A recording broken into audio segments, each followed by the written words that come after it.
Hello students and welcome. See, this is the question of simple and compound interest. उसका एक नया question हम discuss कर रहे हैं. इसका मैं आपको एक शॉर्टकट डायरेक्ट फॉर्मूला दूंगी जिससे आप इस क्वेश्चन को बहुत इजीली फाइंड आउट कर सकते हैं. तो चलिए स्टार्ट करते हैं. सबसे पहले क्वेश्चन को रीड कर लेते हैं.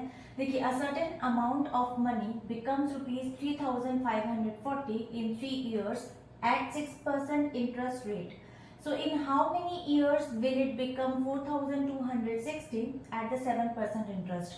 जब आपने यहाँ पर अमाउंट दिया है, आपको यहाँ पर टाइम दिया हुआ है, रेट दिया हुआ है, उसने बोला कि अगर मैं बात करूँ कि मुझे 7% इंटरेस्ट पे इतना अमाउंट मिल जाए तो उसके लिए मुझे कितने साल लगेंगे. यानी कि इस क्वेश्चन को हम दो पार्ट्स में डिवाइड कर रहे हैं. फर्स्ट में I give you a direct formula to solve such type of these questions. So उसके लिए फॉर्मूला मैं आपको बता रही हूँ. देखिए, सबसे यहाँ पे लिखते हैं. सबसे पहले हम प्रिंसिपल, और प्रिंसिपल के बाद equals to 100 multiply by amount, और उसके अपॉन में आ जाएगा हमारे पास 100 plus rate and multiply by time. तो ये हमारा फॉर्मूला हो गया. अब सिंपल सी चीज है, प्रिंसिपल हमें यहाँ पर निकालना है और 100 इंटू अमाउंट. अमाउंट हमें कितना दे रखा है यहाँ पे 3540.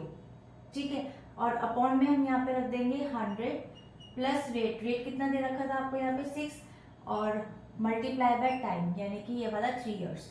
उसके बाद प्रिंसिपल निकालने के लिए आप देख सकते हैं 354, ये हो गया आपके पास में 3 0, और अपॉन में हो जाएगा आपके पास 100 प्लस 6 मल्टीप्लाई बाय 3 है. देखिए, अब कंफ्यूज मत होना, आप 6 को मल्टीप्लाई बाय पहले 3 करेंगे तो 6 3 हो जाएगा आपके पास 18. ठीक है, तो आपके पास हो जाएगा 354 और 000. उसके बाद में 100 और 18 को प्लस करेंगे 108.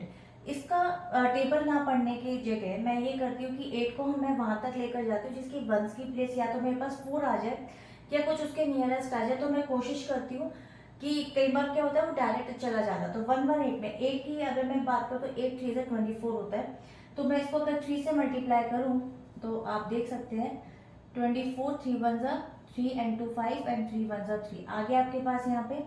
तो सिंपल ये कट के आपके पास आ गया यहाँ पे 3000. तो पी आपके पास आ गया यहाँ पे 3000 रुपीज.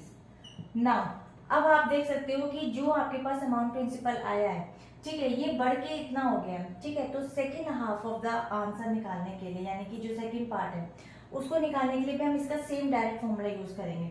आप चाहें तो मैं इसी बोर्ड पे आपको करा देती हूँ. देखिए, सेकेंड पार्ट का मैं आपको बता रही हूँ कि सेकेंड पार्ट में हम किस तरीके से यूज करेंगे इसी फॉर्मूले को. प्रिंसिपल है, प्रिंसिपल आप रख देंगे यहाँ पे 3000 इक्वल्स टू 100 मल्टीप्लाई बाय आपके पास हो जाएगा अमाउंट जो कि आपको दे रखा है 4260 रख देंगे आप, और अपॉन में आ जाएगा आपके पास 100 प्लस रेट. तो क्या आपके पास रेट था यहाँ पे 7%. तो 7%, सॉरी, यहाँ पे आ जाएगा टाइम. अब टाइम आपको गिवन नहीं है क्योंकि टाइम ही हमें यहाँ पर निकालना है. इसको सॉल्व करने के लिए सबसे इजी तरीका, इसको इधर ले जाते हैं और इसको इधर ले आते हैं. ठीक है, तो 100 प्लस 7 मल्टीप्लाई बाय टाइम. अब आपको ये तो पता ही है ना कि 100 प्लस 7 मल्टीप्लाई बाय टाइम पहले मल्टीप्लाई होगा. क्योंकि टाइम गिवन नहीं है तो इसको एज इट इज लिख के चलेंगे. अभी आगे आपके पास यहाँ पे 4260 और उसके साथ में 2 0, और अपॉन में आ जाएगा आपका यहाँ पे 3000. तो 3 0 से तो 3 0 आपकी as it is cut down हो गई है. 3 1 3 एंड उसके बाद 1 3 4 12 एंड 3 2 6. तो आप देख सकते हैं आपके पास आ गया 100 plus 7 multiply by time and equals to 142. अब पहले 100 को उधर ले जाएंगे.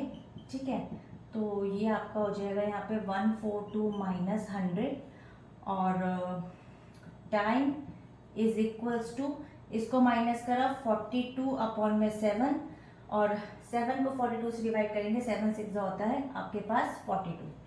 ठीक है, तो 6 आपके पास क्या आ गए यहाँ पे ईयर्स. यानी कि अगर मैं बात करूँ यहाँ पे how many years will it become 4260 at the 7% interest, तो मैं बोलूंगी 6 years. By using the shortcut secret formula of the simple and compound interest, question के अंदर आप यूज करेंगे and we quickly find out the second part of the answer so easily. तो इस तरीके से ये शॉर्टकट एंड सीक्रेट फॉर्मूला था इस क्वेश्चन के लिए। आप इसको और भी क्वेश्चंस पे अप्लाई कर सकते हैं जिसमें इस टाइप के क्वेश्चंस आपको दिए हुए हों और ये फॉर्मूला अप्लाई करके आप इसको कर सकते हैं। अगर आपको वीडियो अच्छी लगे तो अप्लाई कर सकते हैं, नए हैं तो चैनल को सब्सक्राइब कर सकते हैं। आगे आने वाले टाइम में आपको कंपाउंड इंटरेस्ट के भी मैं बहुत सारे शॉर्टकट्स बताने वाली हूँ और कुछ ऐसे नए मज़ेदार और इंटरेस्टिंग टॉपिक्स भी लेकर आने वाली हूँ जो कॉम्पिटिटिव एग्जाम्स के लिए ही डिज़ाइन है और बहुत हेल्पफुल रहेंगे आपके लिए। तो मिलेंगे नेक्स्ट वीडियो में, तब तक के लिए bye bye and stay healthy.